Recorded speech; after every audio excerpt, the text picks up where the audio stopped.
انتہائی فیصلے ہیں. وہ ایک اور بادشاہ تھا نا پہلے، نمرود، بڑا شیطان تھا وہ بھی. یوں کہتے ہیں 400 سال اس کے سر میں درد کرنے رکھتا تھا. بڑی عیش کی، اللہ نے بڑی مہلت دی، اللہ نے بڑی مہلت دی. نہیں خدا کی خدائی سمجھ میں آئی. ابراہیم علیہ السلام نے بڑا سمجھایا، خلیل اللہ نے بڑا سمجھایا، نہیں مانا. جب ایک دن اللہ کی ناراضگی آئی نا، آئے دوسرے کے بارے میں تو میں بھی کہہ دیتا ہوں، آپ بھی کہہ دیتے ہیں، یار فلانے کو بندہ تھا اللہ میاں سنبھالتا ہی نہیں، ڈیل دے رکھی ہے، خدا جانے اس کا کب کچھ بگڑے گا. اور اپنے بارے میں ہم سوچتے نہیں کہ اگر پکڑ ہم پہ آ گئی تو ہم کیا کریں گے. نمرود بادشاہ تھا، خالی بدماش، چاروں طرف عورتیں کھڑی ہیں. اللہ کی ناراضگی آ گئی. اللہ نے فرمایا ہاں بھائی اب اس کی مغرور کھوپڑی ہم نے سیدھی کرنی ہے، مخلوق میں سے بولو کون آئے گا. فرشتے آئے الہ العالمین، ابھی اس کا دماغ نکال دیتے ہیں، 1 سیکنڈ بھی نہیں لگے گا، قیمہ بن جائے گا. ایسی مغرور کھوپڑی کا علاج فرشتوں سے نہیں کرانا، میرے فرشتوں کی بھی توہین ہے. جنوں سے نہیں کرانا ایسی کھوپڑی کا علاج، میرے جنوں کی توہین ہے. انسانوں سے نہیں کرانا ایسی مغرور بدماش کھوپڑی کا علاج، انسان کی توہین ہے. بس اللہ کی آواز پر ایک مچھر آیا. وہ کہ جی اگر حکم ملے تو میں تو سب سے چھوٹا ہوں. اور یوں لکھا کتابوں میں کہ مچھر بھی کیسا تھا، ایک پر نہیں تھا، ایک ٹانگ نہیں تھی. انہوں نے کہا جی حکم ملے کھوپڑی انشاءاللہ بھی ٹھیک کر دیتا ہوں، اجازت ہو. انہوں نے کہا اچھا تو ہی جا، تو بھی کیا یاد رکھے گا. لگ گئی ڈیوٹی. بیٹھا تھا نا بڑا آرام سے، سامنے سے یوں مچھر آیا اور سیدھا ناک کے ذریعے دماغ میں تشریف لے گیا. اور وہاں جا کر اس نے نعرے مارنے شروع کر دیے دماغ میں، لگا کاٹنے اور لگی کھجلی کھجلی دماغ میں. وہ جو عورتیں چاروں طرف میک اپ کرے ہوئے کھڑی تھی نا، کہنے لگا کیا دیکھ رہی ہو کھڑی ہوئی، میرے سر میں جوتے مارو سارے. کسی نے اگر آہستہ مارا نا، کہنے لگا شاہی محل سے نکال دوں گا، اس دوسری کے جوتے میں بڑا مزہ آیا، تیرے جوتے میں مزہ ہی نہیں آیا. اتنے جوتے مروائے، اتنے جوتے لگوائے اللہ میاں نے، کھوپڑی گندی ہو گئی. بادشاہوں کو خدا ہے، کون اس کا مقابلہ کرے. اکڑا نہ کرو، ہاں خدا جانے کیا ہو جائے گا. کس سے علاج دیکھو، جو عورتیں اس کے در پہ پڑی تھی، اس کی غلام بنی ہوئی تھی، انہی کے ہاتھوں سے سر میں جوتے مروا دیے. اس پروردگار سے وہ بڑا بے نیاز ہے. اس لیے اللہ پاک جل شانہ فرماتے ہیں لوگوں میری ذات کا مقابلہ نہ کرو، میری صفات کا مقابلہ نہ کرو، میری ذات و صفات میں کسی کو شریک نہ بناؤ. میں اگر پکڑنے پہ آؤں گا تباہی پھر جائے گی.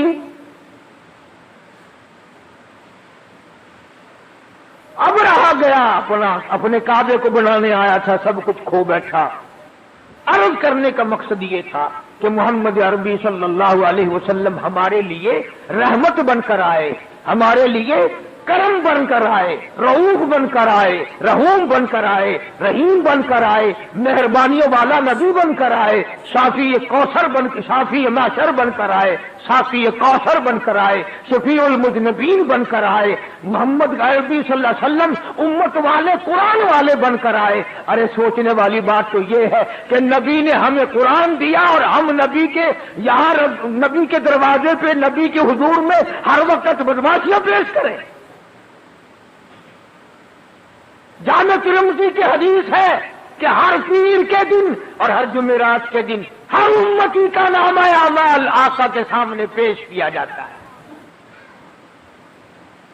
ذرا سوچو تو صحیح، یہ میرا تیرا عمل دیکھ کر حضور خوش ہوتے ہوں؟ نماز نہیں ہے، قرآن کی تلاوت نہیں ہے، زبان سے سچی بات نہیں ہے، دماغ میں ایک بات سمائی ہوئی ہے کہ دکان پہ بیٹھ کے جھوٹ بولنا تو جھوٹ ہے، یہ تو کاروباری لائن ہے. نہ کاروباری لائن میں بیٹھ کر کے غلط کام کرنا جائز ہے، جس کا مطلب تو یہ ہوا کہ گھر میں بدماشی نہ کرو، دکان پہ بے شک بدماشی کرو۔ اصل بات یہ ہے کہ ہمارے دل میں خوف نہیں۔ جناب مدنی کریم صلی اللہ تعالی علیہ وسلم کا ایک دیوانہ پروانہ سچا غلام غلطی کر بیٹھا، شیطان نے غلطی کرا دی۔ ماعز سلمی رضی اللہ تعالیٰ عنہ نوجوان صحابی حضور کی خدمت میں آیا، اجا جا کے عرض کرنے لگا، اے کالی کملی والے، قد ہلکت، میں ہلاک ہو گیا، میں برباد ہو گیا، میں تباہ ہو گیا، طہرنی، مجھے پاک کر دو، مجھ پہ اسلام کا قانون چلا دو، مجھ پہ حد جاری کر دو، مجھ پہ قرآن کا قانون لاگو کر دو، میں آخرت کی تباہی سے بچ جاؤں گا۔ سرکار نے اس طرح منہ پھیر لیا، وہ پھر اس طرف آ گیا، میں گناہ کر بیٹھا ہوں، مجھ پر حد جاری کرو، اسلام کا قانون مجھ پہ چلاؤ۔ پھر دوسری طرف آ گیا، حضور کریم صلی اللہ علیہ وسلم نے حکم دے دیا، جاؤ مدینے سے باہر لے جاؤ، اس کو پتھر مار مار کے مار دو، اس نے زنا کیا ہے، غلطی کی ہے۔ ماعز سلمی کو مدینے سے لوگ باہر لے گئے اور جب پتھر مارنے لگے، لہو نکلا، ایک مارنے والے کے کپڑے پہ گر پڑا، اس نے برا بھلا کہا، حضور نے سن لیا، فرمایا یوں نہ کہو، آج ماعز سلمی نے وہ توبہ کی ہے، اگر اس کی توبہ کو پورے مدینے پہ تقسیم کرو سب کو جنت واجب ہو جائے۔ کسی نے پکڑا نہیں، کسی نے دیکھا نہیں، رپورٹ نہیں کی کسی نے، خود بخود آخرت کا ڈر لگا۔ میں ان کے عیب نہیں تمہیں سنا رہا، بلکہ ایک بات بتا رہا ہوں کہ ان کے دل میں خوف تھا، ان کا اصل میں قیامت پہ ایمان تھا، میرا تیرا ہے ہی نہیں، قبر پہ یقین نہیں، قیامت پہ یقین نہیں، حساب و کتاب پہ یقین نہیں۔ ایک اور سے غلطی ہوئی، حضور کریم صلی اللہ علیہ وسلم کے دربار میں آئی، خود اقرار کرتی ہے، اعتراف کرتی ہے، بلکہ اس پر اصرار کرتی ہے کہ مجھے سزا دو جو قرآن میں ہے۔ فرمایا تو پیٹ سے ہے، تجھے حمل ہے، پتھر تجھے ماریں گے، وہ بچہ مرے گا، اس کے قتل کا ذمہ دار کون بنے گا؟ ہائے ہائے ہائے، امام الانبیاء کا ڈر دیکھو، امام الانبیاء کا خوف دیکھو کہ جو بچہ تیرے پیٹ میں ہے وہ مر جائے گا، اس کے قتل کا ذمہ دار کون بنے گا؟ ارے یہ لاکھوں کروڑوں ہزاروں عمل گرانے والے لوگوں، تم قیامت کے دن سور سے بھی بدتر ہو کے اٹھو گے۔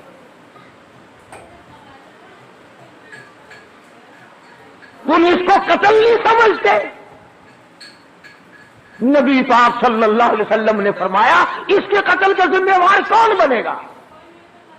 جامائی جب بچہ پیدا ہو جائے گا پھر آنا، پھر اسلام کا قانون تجھ پر چالو کریں گے۔ ایمانداری کی بات ہے، کتابیں اٹھا کر دیکھ لو، اسے کوئی بلانے نہیں گیا دفتر کا آدمی، ہاں ہاں مائی آ، اب تو فارغ ہو گئی، بچہ پیدا ہو گیا، وہ تو نے یوں کیا تھا نا، آ چل تجھے سزا ملے گی۔ یوں لکھا کتابوں میں، جب وہ لڑکا پیدا ہو گیا، یوں جھولی میں اٹھا کر سرکار کے دربار میں آئی، کالی کملی والے اب تو مجھے پاک کر دو، یہ بچہ پیدا ہو گیا ہے، قرآن کا قانون مجھ پہ چلاؤ۔ اب حضور نے فرمایا اس کو دودھ کون پلائے گا، اس کو پالے گا کون؟ اگر اس طرح سے یہ مر گیا تو اس کا ذمہ دار کون بنے گا؟ روٹی دھوتی پھر چلی گئی، اور اس توجہ کرنا، اس وقت پوچھنے لگی جی کس وقت لے کے آؤں اسے؟ یوں فرما دیا کہ جب یہ روٹی کھانے لگ جائے، جب یہ روٹی کھانے لگے گا نا، جب تجھے وہ سزا دی جائے گی۔ یوں لکھا کتابوں میں کہ چند مہینے کا تھا، ہاتھ میں ٹکڑا دے کے لے آئی، جھولی میں دیکھ لو ہاتھ میں ٹکڑا تو کھاتا بھی ہوگا نا، اب میرے یہ قدم اس خدا کی زمین پہ نہیں پڑنے چاہیے۔ خدا کی زمین پہ میرے قدم نہیں رکھے جانے چاہیے، میرے یہ منحوس قدم ہے، اللہ کی پاک زمین ہے۔ ہم میں سے بھی کبھی کسی نے خطا مانی؟ ایک گناہ کرنا اور ایک کرنا، کیا ہے؟ سارا جہان کر رہا ہے، میں کر رہا ہوں تو کیا ہے؟ اسی کو خداوند کریم نے اعلان کر کے فرما دیا، بطش ربک لشدید، میری پکڑ بڑی سخت ہے، ایسا وقت میں لاؤں گا جنازہ اٹھانے والا کوئی نہیں، کفن دینے والا کوئی نہیں، غسل دینے والا کوئی نہیں، قبر میں دفن کرنے والا کوئی نہیں، سرچی تمہاری ہوگی، کھوپڑیاں تمہاری ہوں گی، کتے گھسیٹیں گے۔ عقل کرتا ہے آدمی، کسی کو ڈاکٹری پہ ناز ہے، کسی کو افسری پہ ناز ہے، کسی کو پیری فقیری اور مولوی پڑھنے کا فخر ہے، کسی کو حاجی اور نمازی پڑھنے کا فخر ہے۔ فرمایا کیا فخر کرو گے؟ میرے در پہ آؤ گے تو تمہیں پتہ چل جائے گا۔ یہ تو بھائی سیدھی سادی بات ہے، میں بھی زور لگا رہا ہوں، جب موت آئے گی خود بخود پتہ چل جائے گا کہ ساری دنیا میں اور ساری زندگی میں میں کیا کرتا رہا۔ وہاں تو آنکھوں کے اشارے بھی لکھے جا رہے ہیں، زبان سے جو کلمہ نکلتا ہے وہ بھی لکھا جا رہا ہے، ہر چیز ریکارڈ میں ہے، ریکارڈ میں۔ تو ہمارے نبی حضرت محمد کریم صلی اللہ تعالی علیہ وسلم نے ہر چیز کا نمونہ بن کے دکھلایا، کھا کے دکھایا، پی کے دکھایا، سو کے دکھایا، اپنی شادیاں کر کے دکھلائی، اپنی بچیوں کی شادیاں کر کے دکھلائی، اپنے عزیزوں اور رشتہ داروں کی شادیاں کر کے دکھلائی، بیمار بھی ہو کے دکھایا، مدینے کا بادشاہ بن کے بھی دکھایا، اور اپنے پیٹ پہ دو دو پتھر باندھ کے بھی دکھایا۔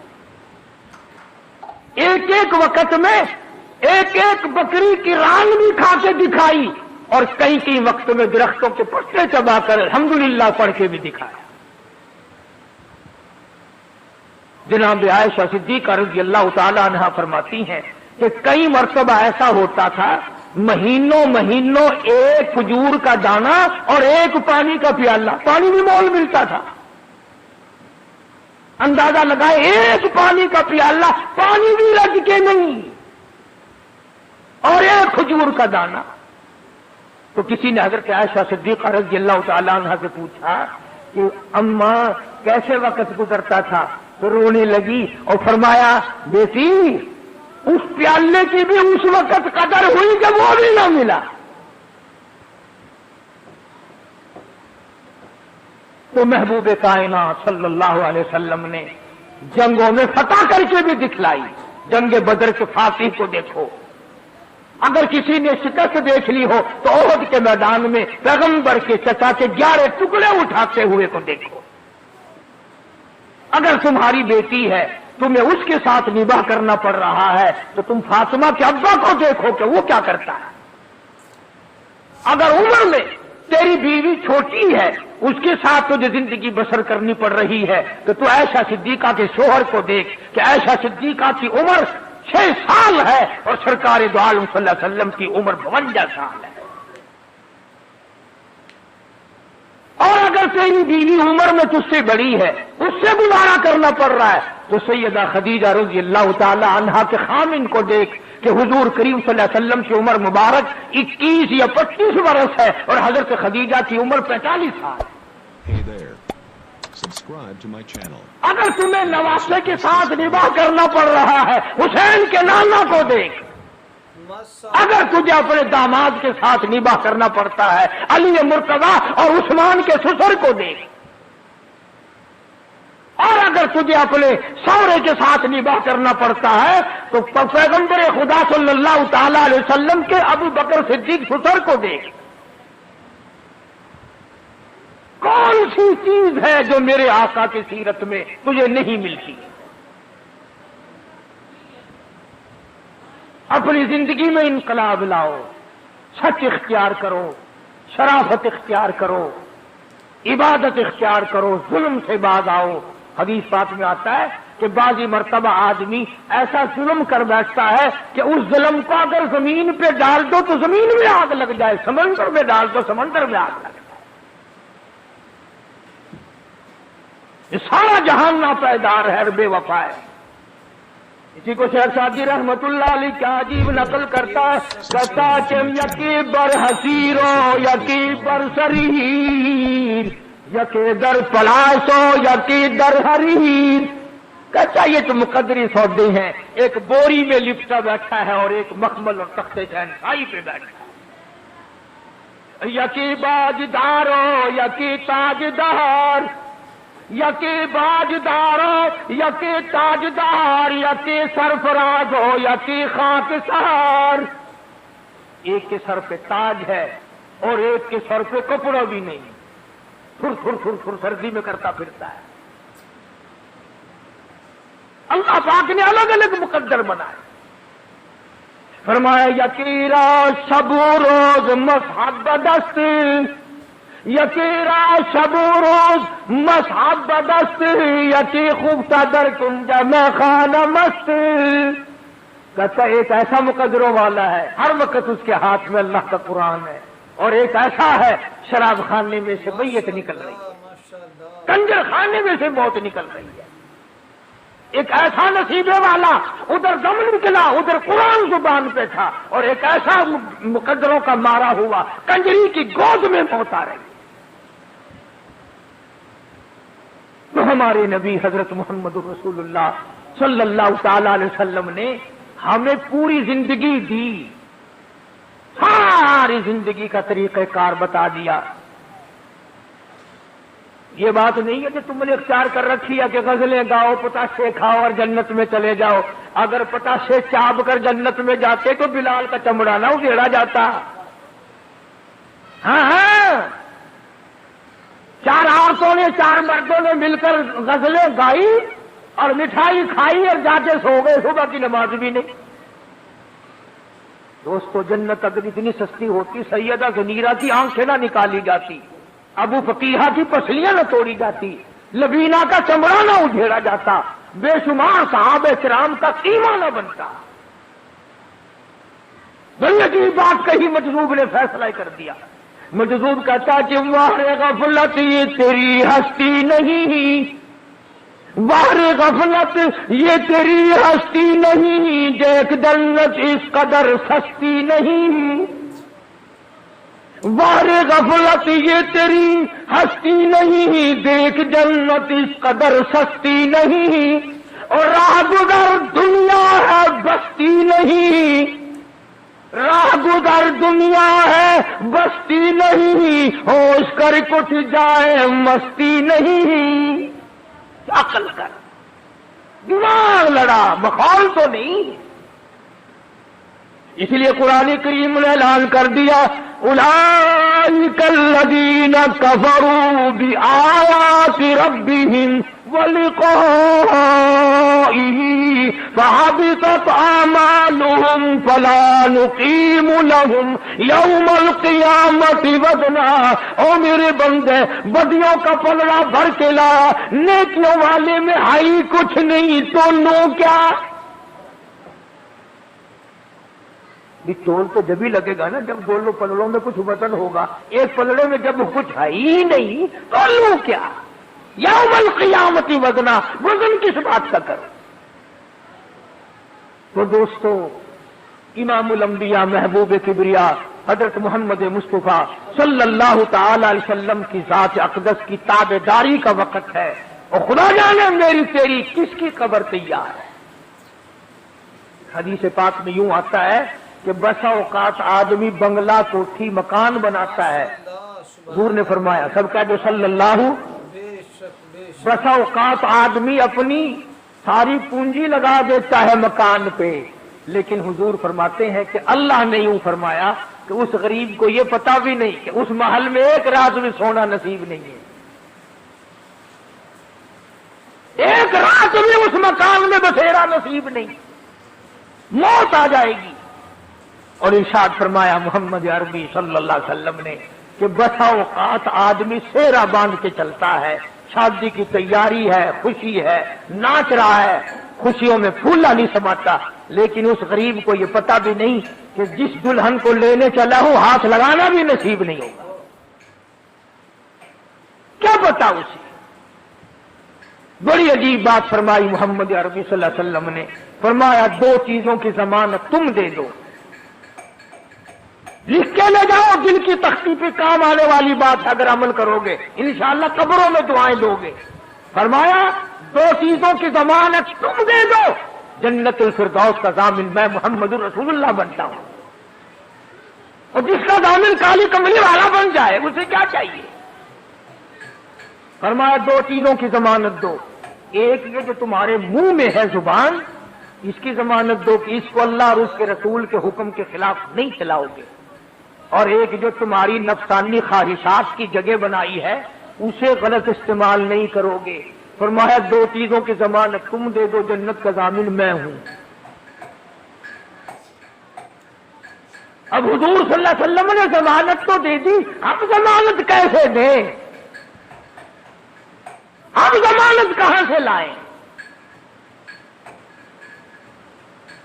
یوں ہی اگر پچھلے تانگے میں برقع نظر آ جائے نا، ایسے مڑ مڑ کے دیکھتے ہیں جیسے ان کا سونا گر پڑا ہو سڑک پہ، یہ ضمانت پکی ہو رہی ہے، پہلے عبوری تھی کنفرم ہو رہی ہے، کیا بدماشی کا نام، چٹھی ساری، کیا دیکھ رہے ہو، کیا کرو گے دیکھ کر ان کو، یہ تو بھیڑ بکریاں ہیں۔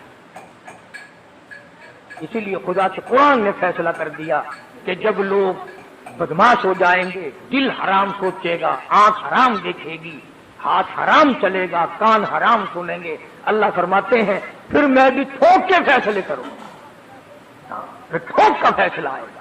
اذا السماء انشقت، آسمان پھٹ پڑے گا، زمین چیر کر کروڑوں آدمیوں کو اندر لقمہ بنا کر لے جائے گی۔ اس لیے استغفار کرو، توبہ کرو۔ محمد عربی صلی اللہ علیہ وسلم کی سیرت کا خلاصہ یہ ہے کہ قرآن پہ عمل کیا جائے، درود شریف کی کثرت کی جائے۔ اللہ پاک مجھے اور آپ کو عمل کی توفیق عطا فرمائے۔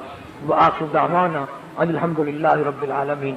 پچھلے دونوں جمعوں کلاس سیدنا و مولانا محمد وعلی آل سیدنا و مولانا محمد وبارک وسلم وصلی علیہ۔ حافظ عبید اللہ صاحب جو میرے بڑے خدمت گزار بھی، ان کے والد کراچی میں ہیں، تکلیف ہے، ان کے والد کو اللہ پاک شفا کاملہ عاجلہ مستمر عطا فرما۔ سرفراز خان صاحب پرانے دوستوں میں سے، اللہ ان کی پریشانیوں کو دور فرما۔ یہ سلیمان ہے، اس کے ہاتھ میں بجلی کا جھٹکا لگ گیا، اللہ تعالیٰ صحت کاملہ عطا فرمائے۔ کوئی اور ساتھی بھی ہیں، اس نے سب سے درخواست کی ہے کہ پریشانی اللہ پاک اس کی پریشانی کو دور فرما۔ مولا ہم سب کی پریشانیوں کو دور فرما، سب کی تلخیوں کو راحتوں سے تبدیل فرما۔